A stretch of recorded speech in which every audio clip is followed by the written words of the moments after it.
나를 지으신 이가 하나님, 나를 부르신 이가 하나님, 나를 보내신 이도 하나님, 나의 나 된 것은 다 하나님 은혜라.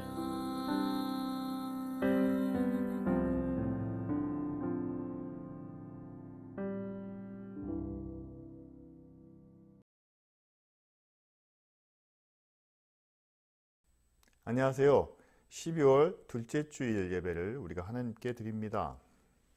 어제 뉴스에 신규 확진자 수가 최고치를 찍었다는 그런 발표가 있었습니다. 그 어느 때보다 방역 수칙의 중요성이 강조되고 있는 그런 상황이죠. 수치로는 이미 3단계에 준하는 수준이라고 합니다. 그렇기 때문에 우리가 더욱더 철저한 거리 두기와 마스크 착용에 힘써야겠습니다. 그래서 이 위기를 우리가 함께 잘 극복해 나가기를 바랍니다. 저희가 지난번에 나눴던 코로나 지원금의 남은 부분을 말씀드린 대로 탄자니아로 보내겠습니다. 그래서 우리보다 더 어려운 상황 가운데 있는 어린이들과 또한 그 가족들을 함께 도울 수 있도록 사용하려고 합니다. 위에서 함께 기도해 주시기를 바랍니다. 그리고 2020년 성탄절은 저희가 온라인으로 각자 가정에서 보내야 하는 그런 상황 속에 있습니다.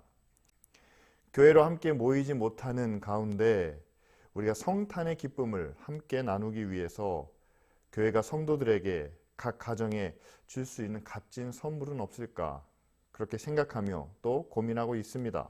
예수 그리스도의 사랑과 은혜를, 또한 우리에게 오신 그 기쁨을 함께 나눌 수 있는 의미 있는 선물이 있다면 여러분들도 교회로 의견을 제시해 주시기를 바랍니다.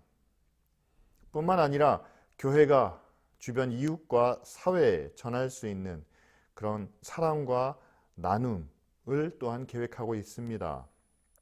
여러분들이 드릴 그 성탄 헌금을 교회가 어떻게 사용하는 것이 좋을지, 우리가 세상을 향해서 이 땅에 오신 예수 그리스도의 사랑과 은혜를 우리가 어떻게 증거할 수 있을지, 그 의견도 함께 올려주시면 교회가 반영해서 귀하게 사용할 수 있도록 하겠습니다.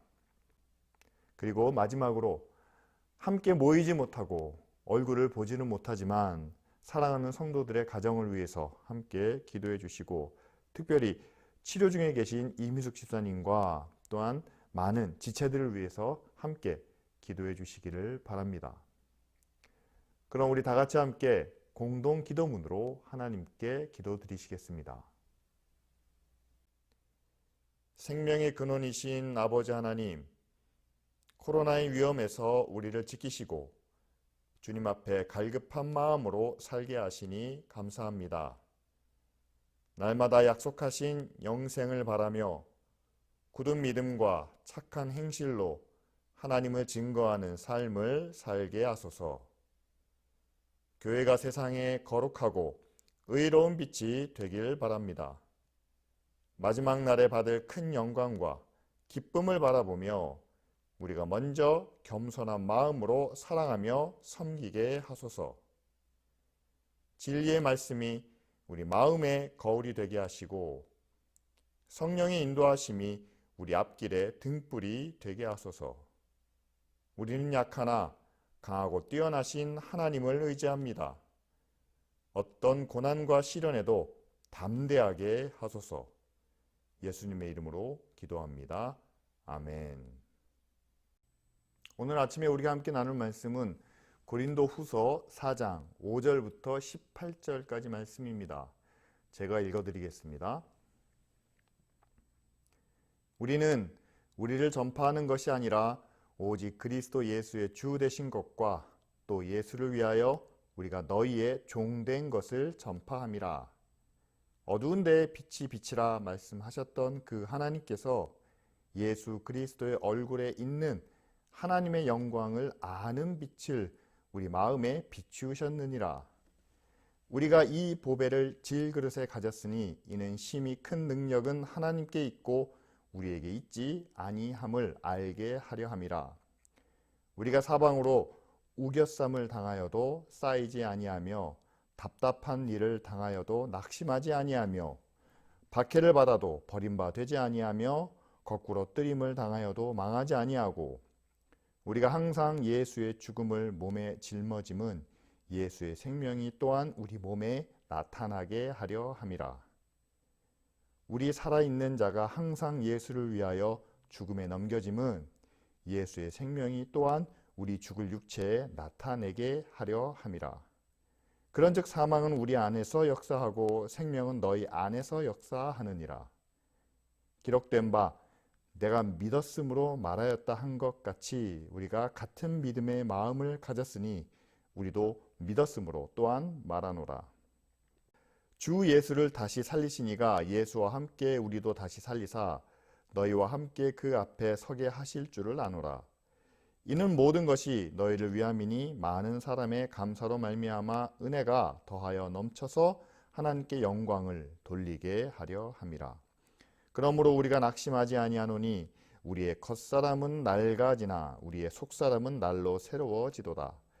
우리가 잠시 받는 영광의 경한 것이 지극히 크고 영원한 영광의 중한 것을 우리에게 이루게 함이니 우리가 주목하는 것은 보이는 것이 아니요 보이지 않는 것이니 보이는 것은 잠깐이요 보이지 않는 것은 영원함이라.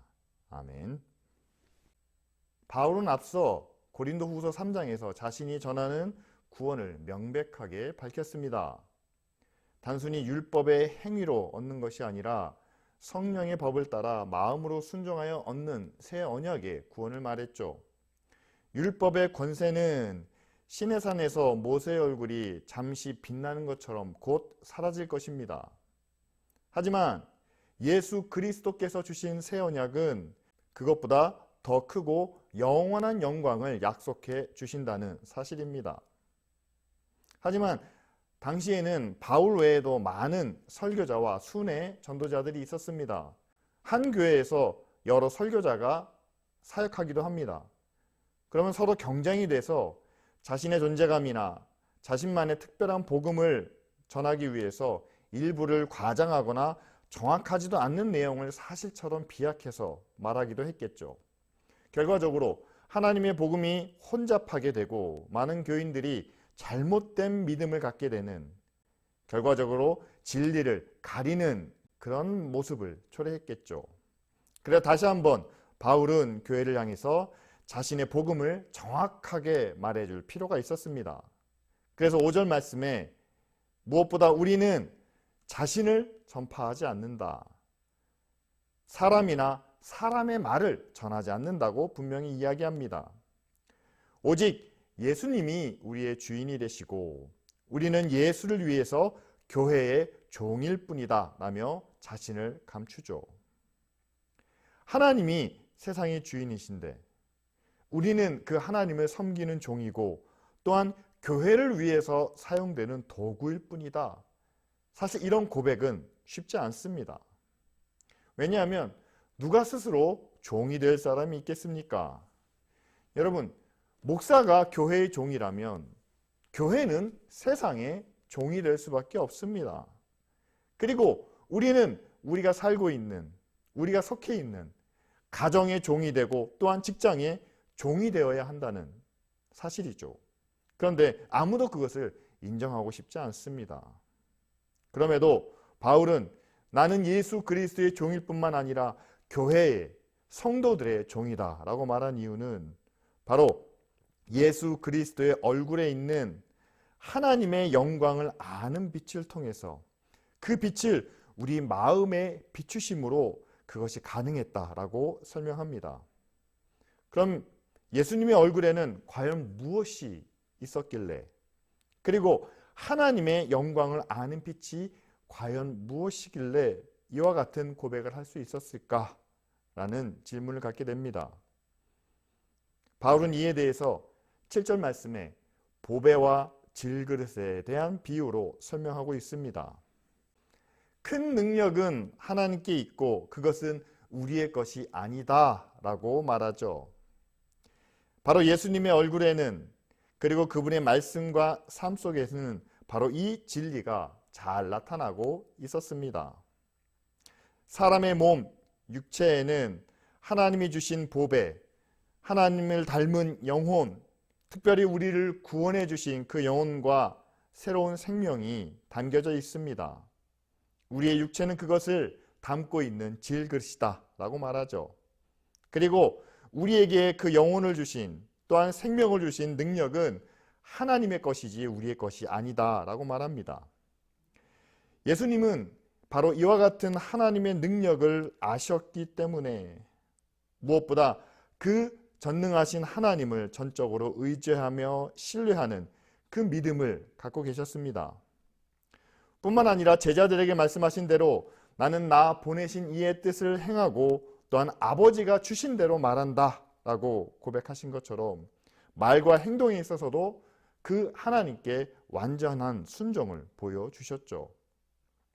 능력이 하나님께 있고 뿐만 아니라 나는 그 하나님을 온전히 순종하고 있다 라는 고백에서 나타나는 것처럼 예수님은 철저하게 하나님을 의지하고 또한 신뢰하셨기 때문에 어떤 고난이나 위기 상황 속에서도 또한 제사장이나 총독 누구를 만나도 그 앞에서 당당하고 흔들림이 없었다는 사실입니다. 저와 여러분들이 실망하거나 좌절하거나 흔들리는 이유가 어디에 있습니까? 우리가 아무리 힘쓰고 애쓰고 노력해도 남과 비교하면 우리는 뒤떨어지는 것을 보게 됩니다. 왜 나는 이것밖에 안 될까? 자신의 부족함을, 한계를 자신의 탓으로 돌리려고 하죠. 그런데 오늘 바울이 말하고 있는 것처럼 이 모든 것이 다 내 것이 아니고 또한 내 안에 있는 능력마저도 하나님이 우리에게 주신 것이라면, 여러분, 하나님께서 왜 우리에게 이것밖에 주시지 않았을까요? 우리는 모릅니다. 그러나 그 안에는 하나님의 감춰진 뜻과 또한 은혜와 사랑이 있겠죠. 하나님이 우리에게 주신 것이라면 우리가 그것을 부정적으로 보거나 또한 그것 때문에 우리가 주눅들 이유는 없겠죠. 우리보다 훨씬 더 많이 받은 사람도 있습니다. 그에 비해 우리는 훨씬 더 적게 받았습니다. 그런데 여러분, 이것이 하나님께로부터 온 것이라면, 이것이 운명이 아니라, 이것이 타고난 우리의 한계가 아니라 하나님의 뜻이라면, 여러분, 이런 다른 모습 가운데서도 우리는 우리를 향한 하나님의 숨겨진 계획과 또한 섭리를 발견할 수 있다는 사실이죠. 따라서 우리에게 주어진 사명은 이것입니다. 하나님께서 똑같이 균일하게 주신 것이 아니라 각자에게 다른 모습으로 또한 다른 상황으로 우리에게 허락해 주셨다면 우리는 주어진 그 자리에서 우리에게 맡겨진 일에 최선을 다하는 것이 바로 질그릇의 사명이라는 사실이죠. 그렇다면 우리도 당당할 수 있습니다. 우리의 겉모습은 질그릇에 불과하지만 우리 안에는 하나님이 주신 보배가 있습니다. 그리고 그 보배를 위해서 살아가는 우리의 삶과 모습이 있습니다. 그것을 하나님께서 보시고 반드시 갚아주신다 약속하셨기 때문이죠. 바울은 자신의 경험을 예로 들면서 내가 선교 여행을 다니며 또한 교회를 개척하며 많은 사람들에게 우겨쌈을 당하고 가진 박해와 답답한 일을 겪었지만 나는 낙심하거나 망하지 않았다 라고 말합니다. 왜냐하면 하나님이 나와 함께 하시고 또한 하나님이 나를 책임져 주셨기 때문이다 라고 이렇게 증거하죠. 이와 같이 바울은 우리에게 말합니다. 우리도 세상에서 많은 사람들에게 비난과 고난을 당하지만 그러나 이것이 내 것이 아니고 또한 모든 능력이 하나님께 속해 있다는 그 믿음을 통해서 바울 자신처럼 상황에 지배되지 않는 그런 법을 뿐만 아니라 모든 상황과 여건 가운데서 자족하는 그런 믿음의 비결을 우리에게 배우라고 말씀하고 계시죠. 바울이 말하는 것처럼 우리는 하나님의 귀한 보배를 담은 질그릇입니다. 그래서 어두운 세상 속에서 예수 그리스도를 통해 우리를 구원하여 하나님의 자녀로 삼아주셨죠. 또한 그렇게 새 언약으로 구원하신 자녀들에게 하나님은 각자의 삶 속에서 예수 그리스도의 생명을 그리고 구원의 복음을 전하라는 사명을 맡겨주셨습니다. 그런데 우리가 맡은 사명에 비해 우리 자신의 그릇이 너무 작다면, 그리고 흙수저에 불과하다면, 그것 때문에 세상의 금수저, 은수저들이 우리를 무시하며 우리 안에 있는 예수 그리스도의 복음을, 구원의 은혜를 무시하고 들으려 하지 않는다면 우리는 그것이 마치 우리의 보잘것없는 우리의 한계 때문이라고 자책할 수 있지만, 그러나 바울은 그런 모든 좌절과 상처를 이겨내라 라고 말씀합니다. 왜냐하면 우리를 구원하시는, 세상을 변화시키는 그 능력은 하나님께 있고 우리에게 있는 것이 아니기 때문이죠. 우리는 부족하지만 하나님은 부족한 우리를 불러 하나님의 자녀로 삼으셨다는 사실입니다. 왜냐하면 내가 아니라 내가 속한 하나님께서 크고 놀라운 능력을 갖고 계시기 때문이죠. 단지 우리는 우리 안에 주신 하나님의 보배, 예수 그리스도의 생명이 잘 나타날 수 있도록 하나님을 의지하여 우리에게 주어진 사명을 끝까지 감당하도록 하는 그런 사명을 우리에게 주셨다는 것입니다. 따라서 세상 사람들이 나를 본다면, 내 겉모습을, 그릇의 생김새만 본다면 그들은 믿을 수 없습니다. 그러나 내가 내 안에 계신 하나님을, 내 안에 있는 예수 그리스도의 생명을 나타낸다면 내가 아니라 그 하나님의 능력을 보고 그들은 믿을 수 있다는 사실이죠. 따라서 내 안에 있는 하나님이, 예수 그리스도의 생명이 잘 나타날 수 있도록 우리는 보이는 대로, 보이는 것대로 사는 것이 아니라 오히려 보이지 않는 것을 바라며 믿음으로 세상에서 기죽지 않고 당당하게 맞서야 합니다. 그래야지만 하나님이 원하시는 대로 우리 몸에 예수의 생명이 나타날 수 있기 때문이죠. 예수님도 우리에게 생명을 주시기 위해서 인간의 몸을 입고 이 땅에 오셨습니다. 그리고 십자가에서 죽으신 후에 부활하셨죠. 바울과 사도들도 영원한 생명의 복음을 전하기 위해서 자기 몸으로 예수님과 같이 고난과 죽음의 위협을 함께 겪었습니다. 그래서 바울은 10절과 11절에 예수의 죽음을 우리 몸에 짊어진다, 예수를 위하여 우리가 죽음에도 넘겨졌다라는 그런 표현을 하고 있습니다. 이 말의 공통적인 의미는 새 생명을 얻기 위해서는 우리가 육체의 고난을, 아픔을 견디고 이겨내야 한다는 사실이죠. 구원의 복음을 보고 듣는 자들이 이를 통해서 영원한 생명을 얻기 위해서 전하는 자들은 사망의 아픔을 참고 견뎌내야 한다는 것을 보여주고 있습니다. 그렇게 바울은 교회를 향한 간절한 사랑과 함께 그 교회와 성도들이 온전한 믿음으로 세워지기 위해서 자신은 고난과 희생을 참고 견뎠다라고 말합니다. 이것은 당시 다른 설교자들이 교회 안에서 자신의 지위나 특권을 요구했던 것과는 정반대의 모습이죠. 만일 교회 안에서 말씀을 전하는 자가 대접받기를 원하고, 또한 교회는 세상 안에서 스스로 의로운 척, 고상한 척만 하고 있다면 과연 예수 그리스도의 복음이, 하나님의 생명이 세상에 나타날 수 있겠습니까? 그래서 바울은 설교자가 죽어야 교회 안에서 믿음이 바르게 서고, 또한 교회가 세상에서 고난을 당해야 세상에 생명이 전파되며 세상이 의롭게 변화된다고 이렇게 말합니다.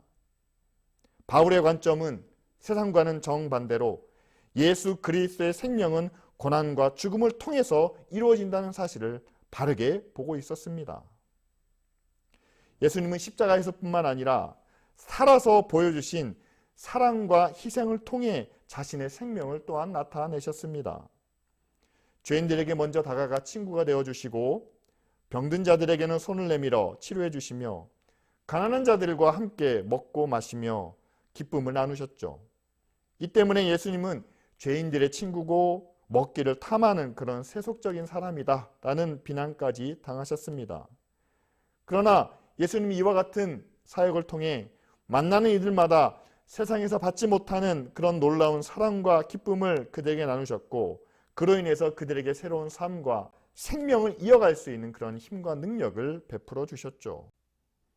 우리의 몸과 육신의 삶으로 이웃에게 또한 동료들에게 나타내야 할 예수 그리스도의 생명과 능력도 바로 이런 모습이죠.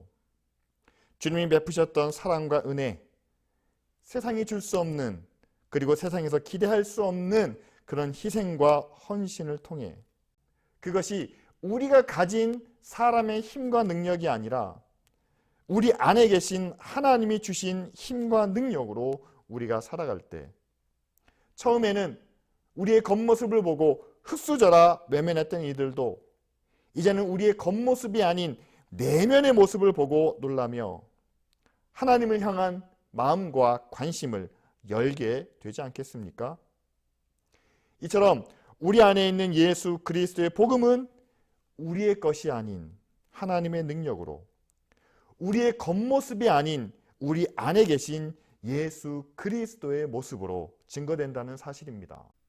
그래서 우리가 받은 사명, 우리를 하나님의 형상대로 만드시고 예수 그리스도의 십자가를 통해 우리를 하나님의 자녀가 되기까지 그렇게 해서 우리에게 맡겨주신 그 사명은 바로 우리의 삶을 통해 우리가 이미 받은 하나님의 사랑과 은혜와 능력을 세상 가운데 나타내어 우리 안에 있는 새로운 생명이 세상 사람들에게 보여지고 증거되는 그런 좋은 것으로 사용되기를 하나님은 원하셨다는 겁니다.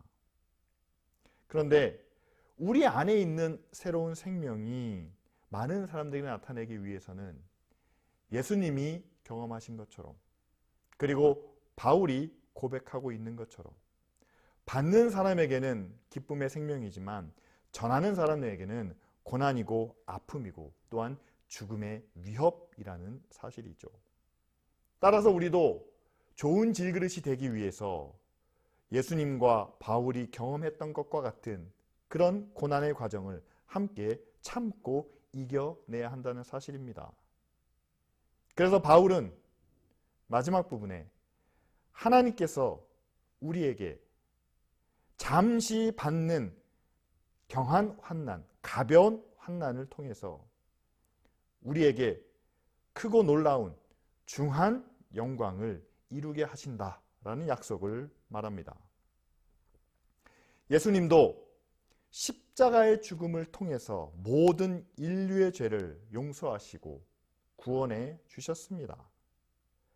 바울도 선교 여행을 통해서 그 과정에 겪는 고난과 핍박을 통해서 아시아와 유럽에 많은 교회를 세우고 또한 영혼들을 구원했죠.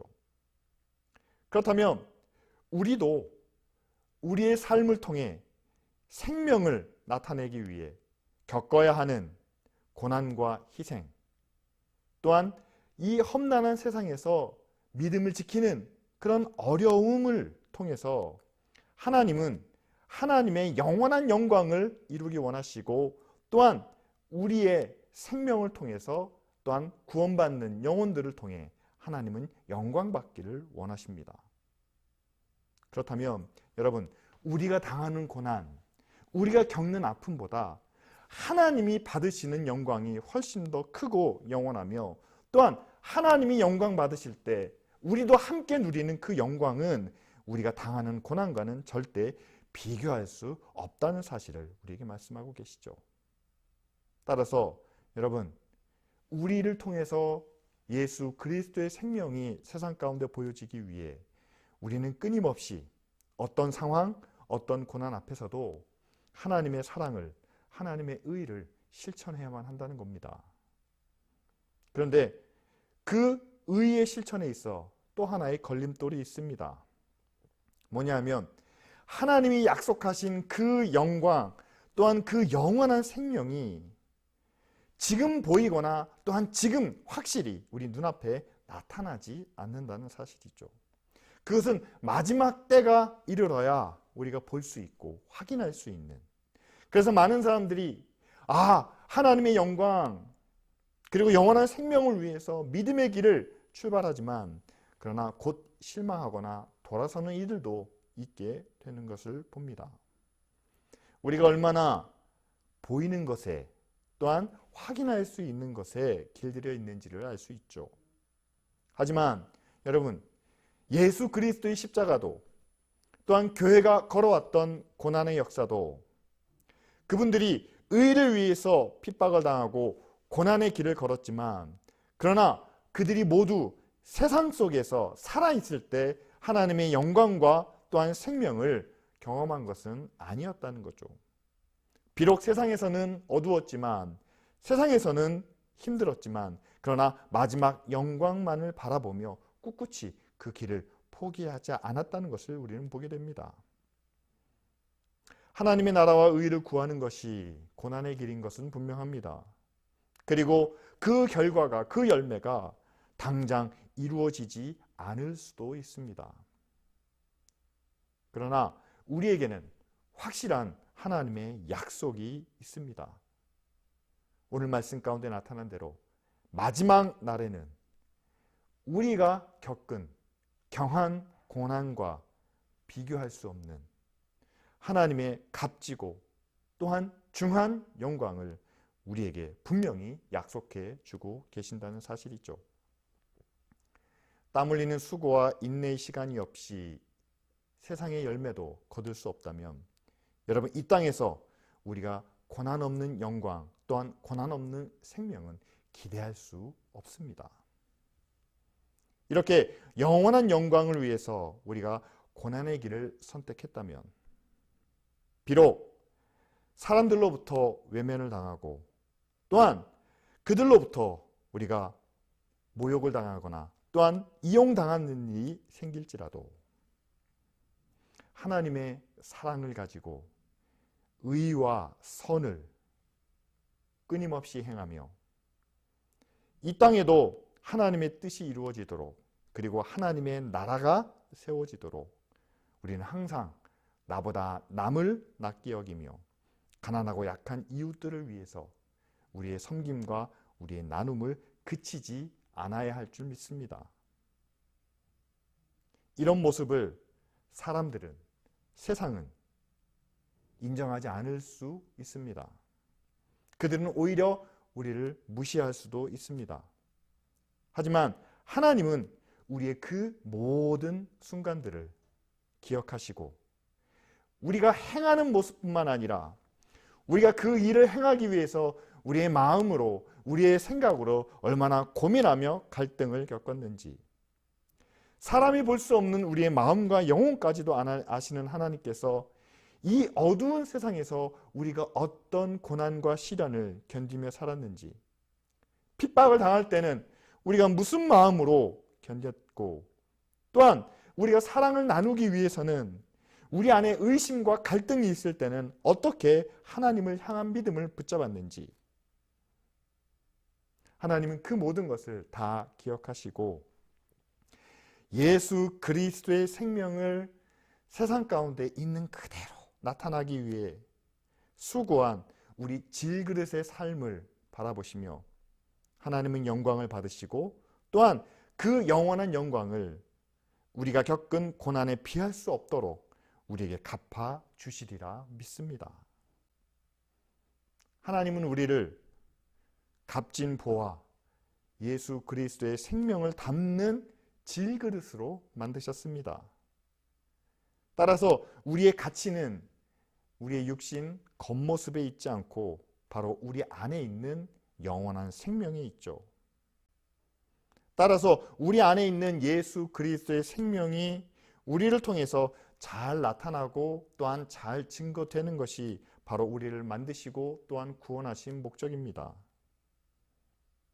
주님이 지금도 세상을 얼마나 사랑하시는지, 또한 이 세상이 의롭게 되고 바른 질서와 조화로 회복되기를 얼마나 바라시는지, 강한 자가 약한 자를 돌보는 그런 사랑과 섬김을 얼마나 기대하고 계시는지, 이와 같은 하나님의 뜻이 잘 드러나는, 잘 나타나는 그런 그릇으로 우리를 만들기 원하시죠. 따라서 우리는 우리에게 맡겨주신 그 사명을 기억하기 원합니다. 이를 위해서 우리가 세상에서 고난을 당하는 것, 그것은 피할 수 없습니다.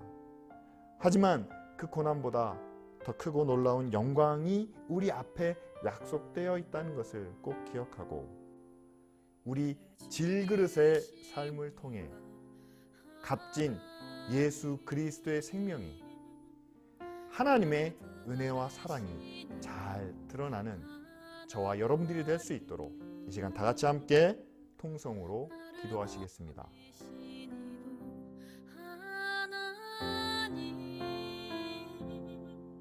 나의 나 된 것은 다 하나님 은혜라.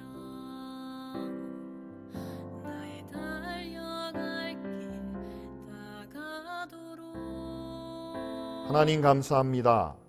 나의 마지막 질그릇과 같이 연약하고 부족한 우리에게 새 언약을 통해 하나님의 자녀가 되는 권세를 주시고, 또한 하나님과 함께 누리는 영원한 영광을 약속해 주시니 감사드립니다. 하나님, 우리에게는 한계가 있습니다. 하지만 이 모든 것이 하나님의 것이고, 또한 우리 안에는 세상과 비교할 수 없는 값진 보물이 있는 것을 깨닫게 하여 주시옵소서. 그래서 보이는 것만으로 평가되는 것에 좌절하지 않게 하시고, 보이지 않는 것으로 이제는 모든 일에 당당하며 자신감 있게 나아가는 믿음의 자녀가 되게 하여 주옵소서. 우리 안에 있는 예수 그리스도의 사랑과 은혜, 그리고 새 생명이 세상 가운데 온전히 나타나기 원합니다. 이를 위해 우리 자신은 투명한 모습처럼 하나님을 온전히 드러내는 믿음의 삶을 살게 하여 주시옵소서. 그래서 어두운 세상에 빛이 되게 하시고, 또한 가난하고 병든 자들에게 새 생명을 나누게 하여 주시옵소서. 그로 인하여 우리가 고난과 어려움, 여러 가지 시련과 아픔을 겪더라도 지금은 보이지 않지만 하나님께서 약속해 주신, 반드시 우리에게 주실 그 영원한 영광을 바라며 이 땅에서의 고난을 이기고 살아가는 저희들 되게 하여 주시옵소서. 이 시간 특별히 어려움을 당하고 있는 성도들의 가정과 또한 지체들을 위해서 기도합니다. 항암 치료를 받고 계시는 이미숙 집사님에게 함께 하시고, 하나님 이 치료 과정 가운데 주님께서 은혜와 능력을 더하여 주시옵소서. 강한 수치를 정상으로 회복시키시며 치료를 통해서 아버지 하나님 그 몸의 모든 부분이 다시 온전해질 수 있도록 역사하시며, 또한 여러 가지 모양으로 어려운 가운데 있는 성도들의 가정마다 하나님 함께 하시고, 또한 주의 사랑과 은혜를 풍성하게 베풀어 주시옵소서. 이제는 우리 주 예수 그리스도의 은혜와 우리 아버지 하나님의 무한하신 사랑과 성령님의 교통하시고 인도하시며 하나님의 영광을 아는 빛을 깨닫게 하시는 역사가 이 시간 우리 안에 있는 보화, 예수 그리스도의 생명을 있는 그대로 전하기에 힘쓰는 모든 주의 자녀들과 그 가정과 교회 위에 이제로부터 영원토록 함께 계실지어다. 아멘.